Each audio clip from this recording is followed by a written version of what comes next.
Hi, welcome back to Mina's Bookshelf.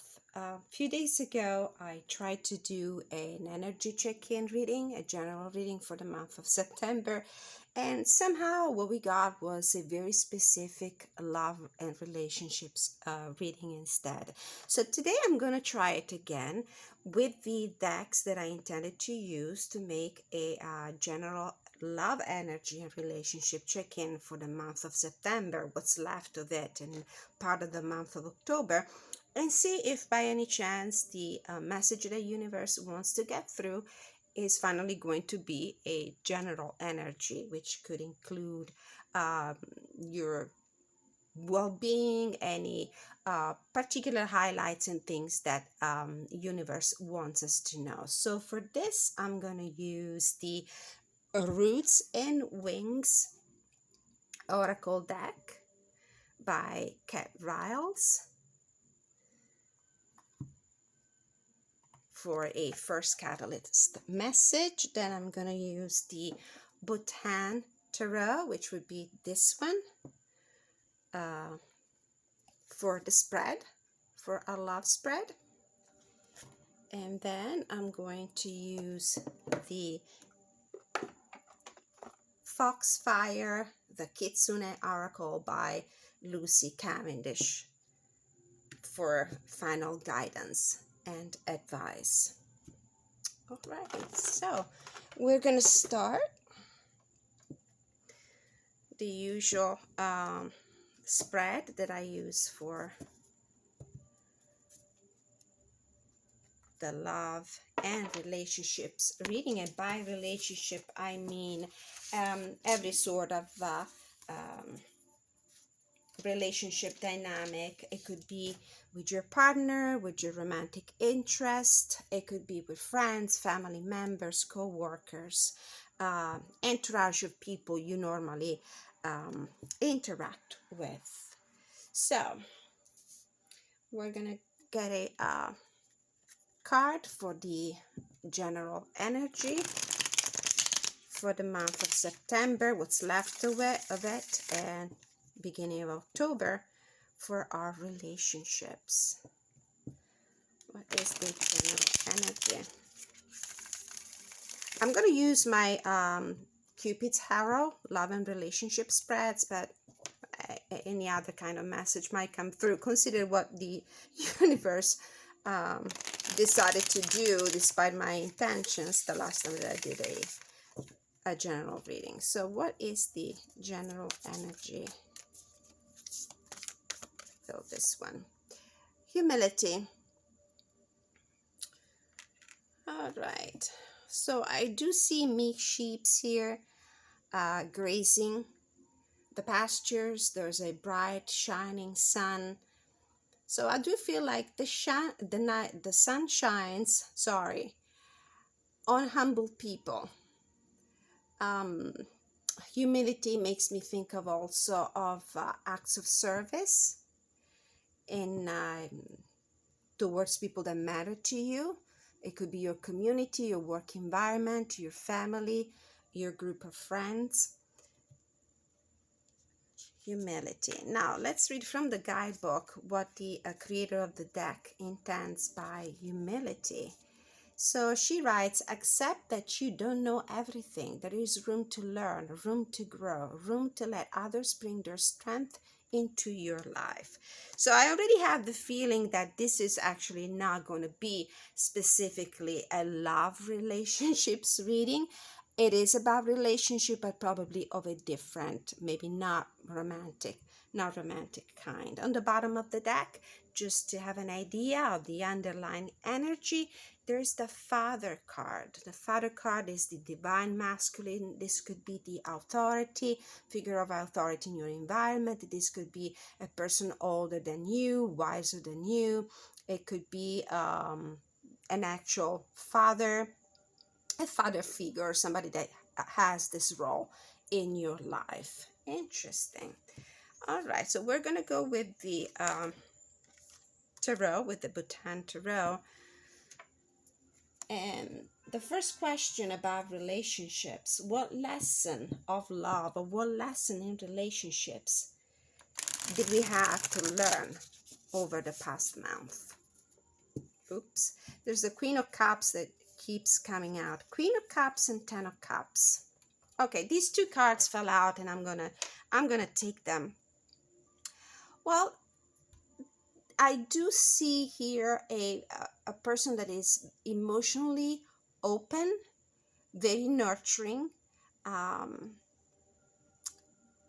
very protective also of her family, um, a very gentle, creative soul, somebody who's always there helping other people in their environment, whether that is the co-workers, the family members, her friends. The Queen of Cups is an empath. She's also very generous with her own cups of her own cup of feelings. And I do feel like this person is very humble. This is the energy of a person that gives everything of herself to everybody else. And this card comes also with a little bit of a warning. This is it comes through to me. Be careful not to give too much to other people and forget about yourself. So this is the lesson of love we had to learn. Whoever this message is directed to needed to learn this past month. The next question is, what did we have to let go of in the recent past in love and relationships? What did we have to let go of? This is a beautiful indie deck, currently out of print. It's one of my most treasure decks. It's beautiful with an Asian vibe to it. Okay, I feel like this is the card. Okay, the Ten of Coins in reverse. So definitely this is a kind of family environment, probably, where the pressures have been too strong. Pressure to deliver, pressure to take care of other people, pressure to take care of everybody's needs, pressure to come up also with the financial resources to take care of everyone. And that could have been something that you probably had to let go of. That security, probably the financial security, might have been a struggle. Next question is, what is the lesson in love and relationship we need to learn from the future? So what do we need to learn for the future in love and relationship based on what the cards have communicated so far? What is the lesson that we need to learn for the future? Okay, two cards fell out. We have the Three of Cups and the Star. This situation can heal if we collaborate with other people, if we come together with other people. For me, the Three of Cups is not only the card of happy celebration, happy reunion, gathering, getting together with the people you love, with your friends, with your... In many cases, for me, it's the co-worker card too, not just the Three of Pentacles, also the Three of Cups. It could be a card of celebration. It could also be, for me, a card of resources, sharing resources. And so this is the lesson that we need to learn for the future. Sharing not only the joy for what we achieve, for the happy tidings, happy news. It's also about sharing resources, coming together. Next question is, what do we need to embrace in order to welcome love or fulfilling relationships in our lives? What do we need to embrace? What do we need to embrace in order to welcome fulfilling love and relationships in our lives? Queen of Swords, discernment. It might be tough to say that the Queen of Swords has anything to do with emotions because she's probably the least emotional of all the queens in the tarot deck.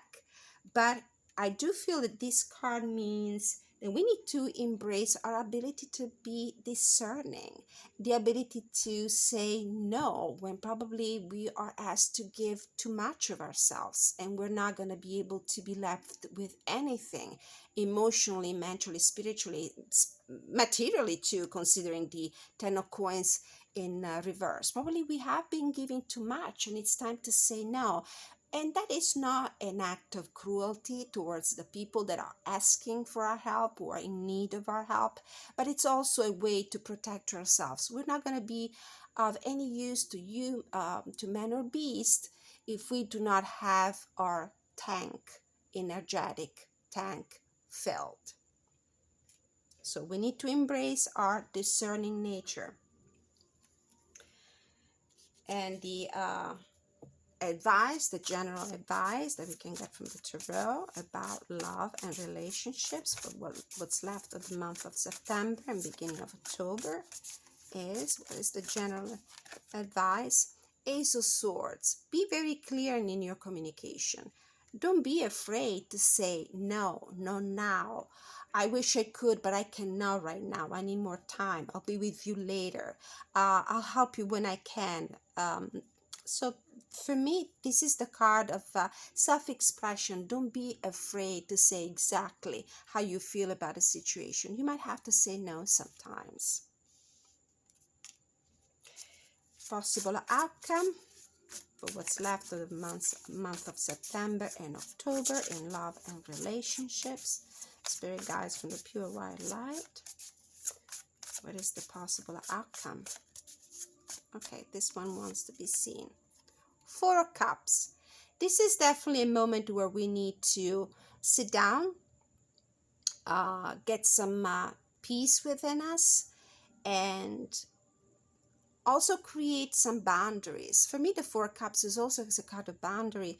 In the traditional deck, the person depicted in the card is either unaware of what the universe is offering emotionally because he's focusing on what he already has.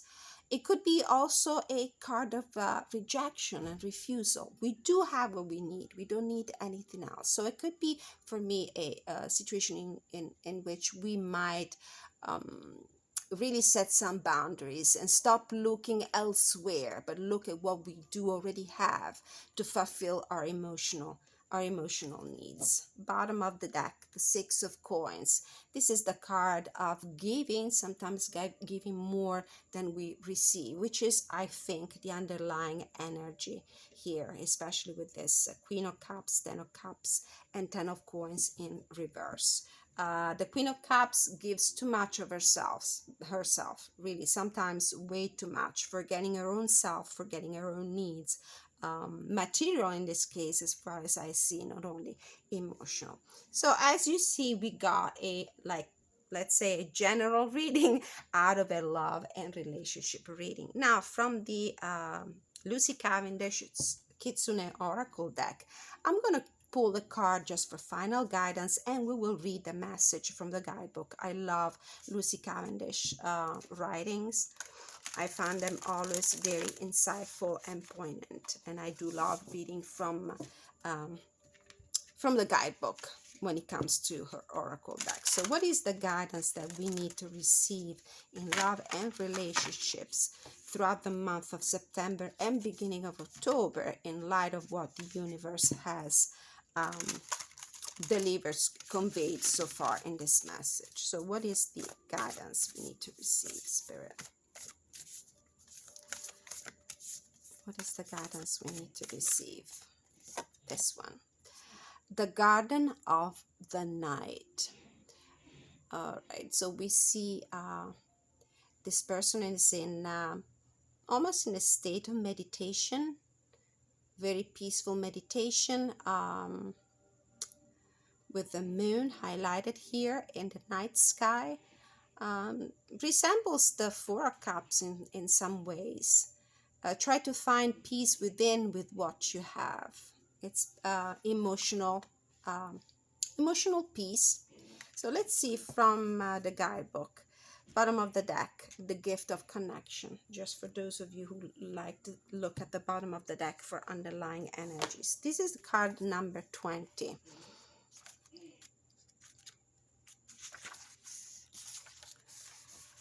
There are spaces and places within the world of the kitsune that can be found within the human world too.